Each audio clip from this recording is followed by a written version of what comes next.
بسم الله الرحمن الرحيم الحمد لله رب العالمين وصلى الله وسلم وبارك على نبينا محمد وعلى آله وصحبه أجمعين ما بعد. أيها الأخوة في الله، السلام عليكم ورحمة الله وبركاته. إلهي تبارك وتعالى نبضا إنه قارسي عيدة أعماشنا الله أقبله شيء والباء وروح مسلم كأو سمين يو وحلقة مارمانا إنه أقون أوليه وأقونت أي كهر مرتو سمينته إنه علمي وكهر مرو عملك محايا لي الشيء خاصة ندو عبادية هي وأن علمي لغو صلينين إلهي ما أقبليه وإن لعلمي أيه والله وافجيه سنة النبي صلى الله عليه وسلم. عيد مركا أحكامته دي آدابته ذو فربضن تهي لكن وان سوكو كوبي تفاصيل فربضن إيو أدلة إيو أحاديث تخريج انته دي يا وري يحكي كتميد إيو هذه سوسي مشغول ما يمادام وقت اسكا كوبي هاي جددنا أي تهي إن رؤوس المسائل إن أنت تابنه. سؤال ugu horeysa in ka jawaabayna wax weeye salaada ciid xukumkeedu muxuu yahay ma waajiba mise waa sunno sida culimadu u badan yihiin waa waajib waxay leeyihiin waa sunno laakiin xagga daliilka marka la fiiriyo waxa xoog badan inay waajib tahay waxaana sida qaba Imam Abu Hanifa Imam Shafi'i aqwaashiisa mid kamida laba qowlo Ahmed leeyahay midkood ayma kale ayaa waxay qabaan salaada ciid oo inaysan sunno ahayn ay waajib tahay waxa loo daliishanayaa xadiidka saxiixaynka ku yimid nabigu sallallahu alayhi wasallam wuxuu amray dumarku inay u soo baxaan salaada ciida in la soo bixiyana waa riwaayo xataa dumarka caadada qaba iyo gabdhaha aan guryaha ka bixinee dawaatul khudurka هلا صوص صار أبو النبي صلى الله عليه وسلم سي خيرك يبريض المسلمين توقع قيب قلاه دمر كعادة قبس يقول صلاة ويكفوغانية وحكى له دليل النبي صلى الله عليه وسلم إنه دائمي إنتو نولا والصلاة عيدة وسنكتغين أرين داسي مركة وحي رجح يسا مذهب كقباء إن الصلاة عيد واجب تهي واسي مسألة خلافية قولوا كلا هذه وحوية صلاة عيد وحا في عن إن ليسو قرحيه وليسو نظيفيه وليسو أدقيه نبي صلى الله عليه وسلم وحولهان شري شباد وأحيده وفد مركي إيمان يسو عيدها وأحيده أيو لهان شري نبي صلى الله عليه وسلم عبد الله بن عمر نوحا كسوغان إنه قبيسين شري أو إسؤدقين شري كدبنا وبيحي شري صلاة العيد مركا وي في عنتهي قضبك أفراد أما حقاي وحو يهي صلاة العيد وحا صنعة إن مساجد لغا ساره وبنانا ذا لغتو كذو أبو سعيد الخدري نبي وحو كورنا صلى الله عليه وسلم رسولك وحو هابو لمالين تعيد الفطر عيد كالتي أضحى وعرفه wuxuu u bixi jiray musallaha banaanku u bixi jiray masaajidkiisa kuma tukan jirin xadiidka Bukhari iyo Muslim baa soo saaray sidaas daraadeed baa imadu waxay leeyahay sida al-Hafiz ibn Hajar alayhi rahmatullah xadiidka waxa loo daliishanayaa masaajidkii nabiga Madiina sallallahu alayhi wasallam in salaada ciid lagu tukado oo salaadii lagu tukaday ay u dhiganto meeqa kun salaadood مساجد كنوعاسة صلاة اللي قلت كذا كن صلاة أقول لك أنتو عيد كلبحه أيوب بنانك لا آدي شر النبي صلى الله عليه وسلم مركب واحد تلام إن مساجد اللي قلت كذا صلاة عيد وحي خلاف سنت هاي هدي يا سنة النبي صلى الله عليه وسلم سيدا سنة حق بدن وحكى له تلمام يا نبي هو دائمي شر صلى الله عليه وسلم إنه صلاة بنانك ولبحه أو سن مساجد كنت كذا اللهم هدي عذر دار شرو والرب شراء وحيالا ساسا كل حديث ضعيف كسار ورمي qodobka xiga wuxuu yahay baraarujinta mudan salaada ciida waxa u baxaya dumarka iyo caruurta iyo dadkoo dhan baa la saaraya waa kan soo sheegnay nabiga inuu amray sallallahu alayhi wasallam dumarka in la soo saaro xataa kuwa caadada qaba iyo gabdhaha aan bixi jirin dhammaan in la soo saaro caruurta sidoo kale waa la soo saaraya sida xadiidka Abdullah ibn Abbas radiyallahu ta'ala anhu wardaah ku sugan waxa sunnah sidoo kale salaada ciida marka loo sii socdo iyo marka laga soo noqonayo in laba jidna lagu baxo jidna lagu soo laabto ayadana way sugan tahay nabigeena sallallahu alayhi wasallam ay ka sugan tahay dariiqu ku baxay mooyee dariiq kale ku soo laaban jiray sallallahu alayhi wasallam ayuu markuu soo noqonayo soo qaadi jiray salaada ciida waqtigeedu waa markii qorraxdu soo baxda laga bilaabo ilaa laga gaadho xilliga zawaalka qorraxdu ay bartamaha ka gaadhayso laakiin sida xadiistu tilmaamayso aataartu tilmaamayso in la dedejiyaa fiican intii suurtagal ah duruuftaysa ku xidhan tahay magaaladu say kula fogtahay iyo dadku kolba say ku yimaadaan waxa muhiim ah haddii ay dhacdo in ruuxu salaadii ciida ay ka daahaan oo salaadii ciida ruuxu uu tukan waayo ama waqtigeediiba dhaafo muxuu samaynayaa maalinta xigta waqtigii oo kale uu tukanaya waxaa sugan nabigeena sallallahu alayhi wasallam waxa uu yimid koox jamaaca u timid markaas waxay ku yiraahdeen shalay baan anaga bishii aragnay shalay bay bishii arkeen annahum ra'u al-hilal bil amsi xilli dambe nabiga u sheegayaan oo la soo dhaafay xilligii ciida la soo dhaafay waxay shalay baan anaga bishii aragnay nabigu marka wuxuu amray saxaabada waagu markuu bariyo inay meeshii lagu tukan jiray musallaha u soo kalahaan bimaana gelin dambe salaad ciid lama tukado xilligii la tukan jiray haday dhaafto oo dadku ay ka warheli waayaan inay maanta ciid tahay maba aynan ogaaniba inay ciid tahay dib bay ka ogaadeen gelin dambe iyo duhurkii wixii ka sii dambeeyay ogaadeen inay ciid tahay waxay sameynayaan gelinka dambe tukan maayaan maalinka dambe xilligii ciida la tukan jiray bay tukanayaan sidaana nabigeena ka sugan tahay sallallahu alayhi wa alihi wasallam waxa isagana qodob kale ah salaada ciidu aadaanna ma laha aqimaadna ma laha sidaas uu nabigu ku tukan jiray sallallahu alayhi wasallam aadaan iyo aqin midna ma ay laha laakiin culimada qaar baa waxay leeyihiin waxa fiican in la yiraahdo as-salaata jaami'a in la yiraahdo marka loo istaagayo kale aymada qaar kood baa yaani jeclaystay sida Imam Shaafici oo kale laakiin daliil ma laha muxuu ahaay waa ibn inkastoo leeyahay ibn Hazmi alayhi rahmatullah wa i'lam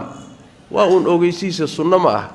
dadkii baa la ogeysinaya salaadii way istaagtay war salaada isugu imaada marka wuxuu leeyahay haday uu ogeysiis tahay oo aan sunna looga qastaynin dib mala macna qodobka xiga ay waxa weeye salaada ciida takbiiraadkeeda Allahu akbar tan mid ahna 7 tahay ragcada horena waa 7 ragcada dambana waa 5 takbiiraadka dhexdooda wax dhikriya miyaa ku jira nabiga waxba kama sugna sallallahu alayhi wasallam laakiin Abdullah ibn Mas'ud baa waxay ka sugan tahay inuu Ilaahay mahadin jiray marka inaad Allahu akbar marka tiraahdo alxamdulillah nabiga ku salido sida Sheekh Ibn Uthaymeen uu leeyahay dib male buu leeyahay Abdullah ibn Mas'ud bay ka sugan tahay laakiin xadiis oo marfuuc ah nabiga ka sugan sallallahu alayhi wasallam ma jiro takbiiraadka ciida hadii laga tago oo halmaan looga tago ama kasba looga tago oo ruuxu faatixada ka bilaabo sidaana salaadiisa ku dhamaysto salaadu ma saxba jawaabtu waa ha laana culimada jumhuurtoodu waxay qabaan takbiiraadka salaada ciida 7 hore iyo 5 dambaba in ay sunno yihiin hadii laga tago ama la halmaamo sujuudu sahwina lala iimaan maayo salaaduna waa sax taana waa qodob kale oo isagana mudan inaynu baraarujino gacmaha kor mar loo qaadaya marka takbiirada Allahu akbar la leeyahay nabiga wax xadiis kama sugna sallallahu alayhi wasallam saas daradeed culimadu qaarna yiraahdeen kor looma qaadayo sida Imam Malik oo kale qaarna waxay leeyihiin ma kor baa loo qaaday Abdullah ibn Umar bay ka sugan tahay radiyallahu ta'ala anhu ardaa radiyallahu ta'ala anhuma Abdullah ibn Umar saxaabigi nabiga ka sugan tahay takbiiraadka salaada ciida inuu gacmaha kor u qaadi jiray marka fil amri sa'a hadii kor loo qaadana waa khayr haduu ruuxu meeshiisa isaga daystana iyaduna dhib ma laha waxa iyada aan meesha ku jirin oo iyadana muhiim ah inaynu baraarujino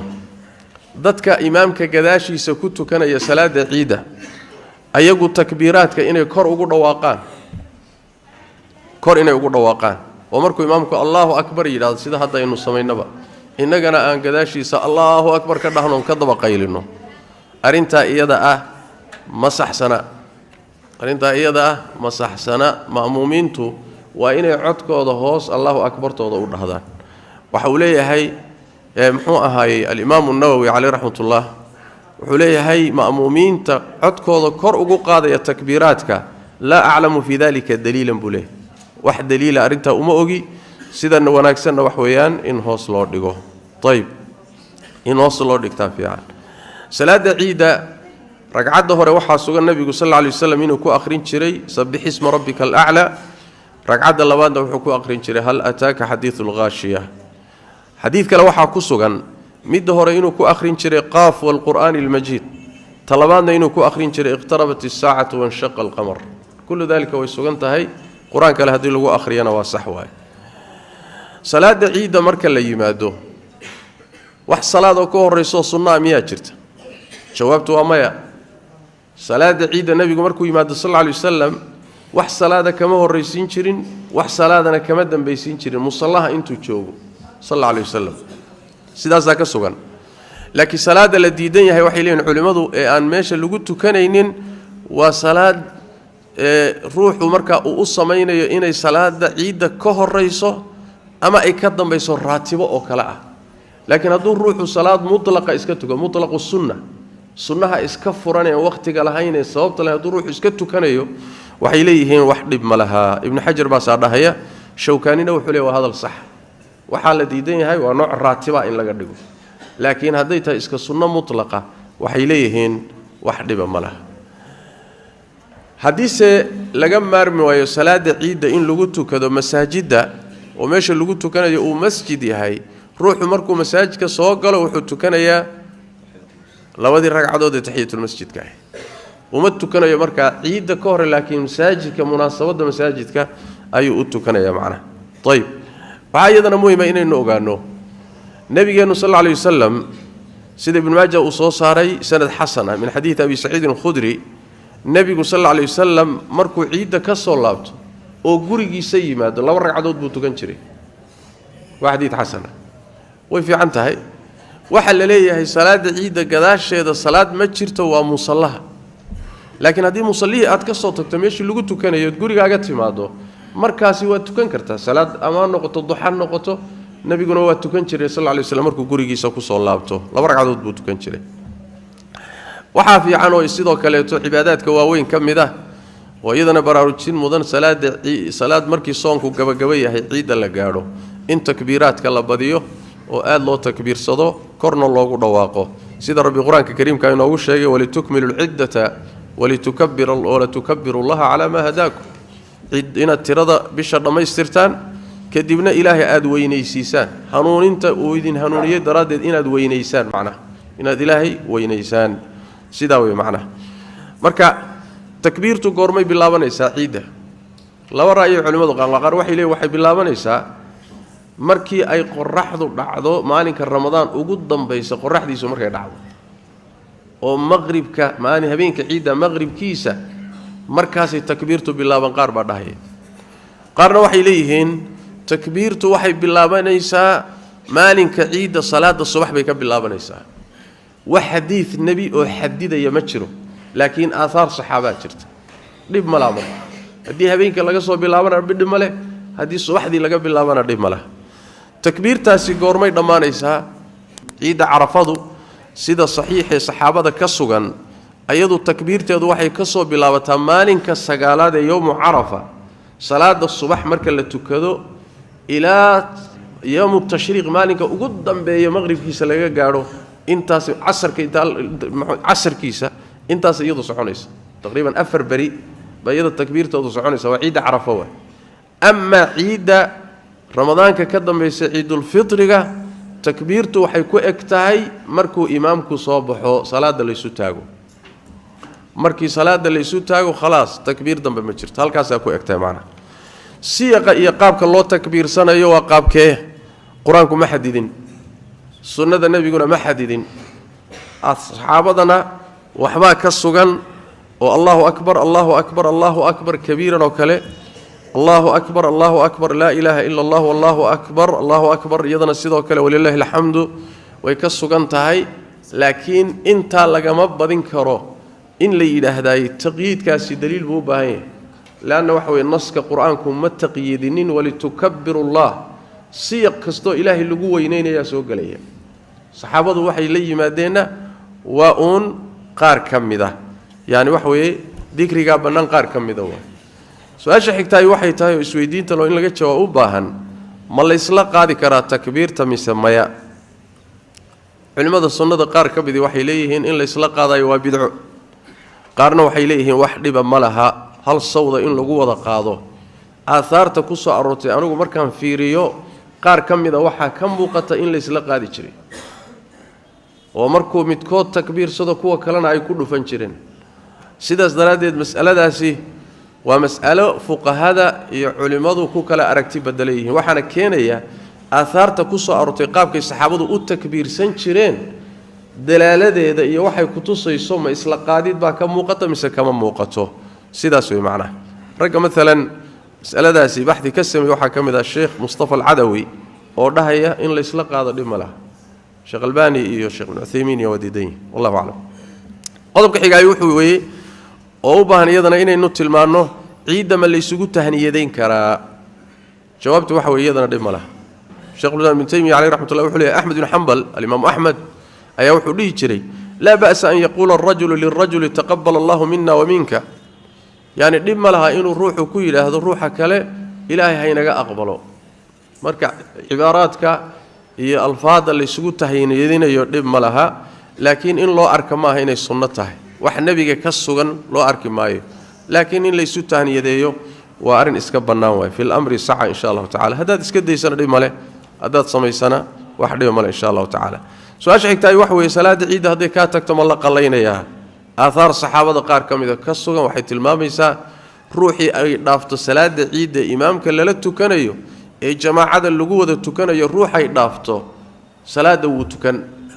ama goonidiisa uu tukado أما جماعة كلها هلو وهلتو كذو سيدا أنس رضي الله تعالى عنه وأرضاه إمامك السلاة دي سهدي دافتو قرابة دي سي إهل كي سي إسلامي سي أرورين شري مركاسو توچين مركا دب ملها إنك الصلاح علماء قار إليهين مركا لو ركع ضوضو كلا كدر ماريسو أفر بالغري ويقار ليه خطبة عيدة هدين أني مادنو منبركا مساجد يالا إن بنانك الله صارو لقيو كوبها عيدة اللي قلتو كان يوه iyaduna sax ma aha marwaan baa yeelay wayna ku inkireen saxaabadu waxay khaalafta sunnah marwaan ibn hakam oo sunnadii waad khilaaftay nabiga waqtigiisa minbarka lama bixin jirin meesha lafteeda laakiin meel taaga haday ku taalo mushkilo ma laha طيب khudbada ciida sida xoog badan waa hal khudbo laana nabiga kama sugna laba khudbo oo mid inta la akhriyo la fariisto adana tukale la isu taago sida jumcado kale kama sugna nabiga sallallahu alayhi wasallam inuu khudbayn jiray baa soo aroortay haday laba khudbo tahay marka wala soo naqlin laha culimada yiri laba khudbo wayo oo loo dhexdooda fadhi galayana waxay uga qiyaas qaateen jumcada laakiin waxa la leeyahay haduu nabigu intuu fariisto mid uu istaagi jiro laba khudbo yihiin waa la soo guurin laha gaar ahaan intaas oo isu iimaanayso saxaaba wala soo naqlin laha saas daraadeed hal khudbo ayaad moodaa inay ku xoog badan tahay hal khudbo in laga dhigo khudbada in lagu bilaabo takbiir lagu bilaabo Allahu akbar Allahu akbar Allahu akbar ayadana wax sugan malaha xadiis dhaif ah ku soo arooray oo uu warinay ibn Majah laakiin maadaama xadiisku dhaif yahay khudbada salaada ciid khudbka kale la mid tahay xamdalada in lagu bilowda fiican innal hamdalillahi nahmaduhu wa nasta'iinu lagu bilowda xamdalada أما تكبيرات إن لقوا بالله باي حديث كذا يدنا مسوقنا صلاة وحنوش هذا خطبة عيد أيضا هو قلبك حكاية وحوي خطبة عيد دقيس كذا مواجب إن دقيس إنه هذا صلاة دي تكون من سوا إسكتي كرنا وإسكتي كرتان النبي صلى الله عليه وسلم وحي المركو صلاة دم يكذب وخطبين نبضت كوير من أحب أن يجلس للخطبة فليجلس ننكي تشعل إنه خطبة فريستو أو دقيستو ونفريسو أو دقيسو ninkii raba inuu iska tago inuu iska tag buu nabigu sallallahu alayhi wasallam salaada jumcada khudbada jumcada kala ma khudbada jumcada lagama tagi karaydo waa laazim waa waajib laakiin tani waajib ma aha waa la isaga tagi karaa qodobka xigay waxa weeyaan salaada ciida markii la dhameeyo maalinka ciida waxa laynoo ogol yahay inaynu damaashaadno oo la farxo dadka laga farxiyo caruurta laga farxiyo yani tawsiixa loo sameeyo ay diinteenu ogoshahay xayla nabigeenu sallallahu alayhi wasallam saasoo ku yiri soo ma ogid maalinka inay maanta inay maalin ciida noo tahay markii Abu Bakar miyuu uu labadii gabdhood yani ciyaarayay uu guulguulay taabuu ku yiri nabiga sallallahu alayhi wasallam soo ma ogid maanta inay ciida nadii tahay marka wala damaashaadi kara xaflada la sameeysan kara waa la farxi kara hal qodob baas muhiim in lagu baraarugo qodobkaasi wuxuu yahay waa in damaashaadka ciida laga ilaaliyo wixii shariicadu diiday aad bayna maalmaha u badan tahay arinta marka waa in lagu baraarugo lagana waaniyo oo lagala hadlo muxuu ahaay caruurta iyo muxuu ahaay dumarka iyo dhalinyarada iyo arinta waa in la iska baraarujiyo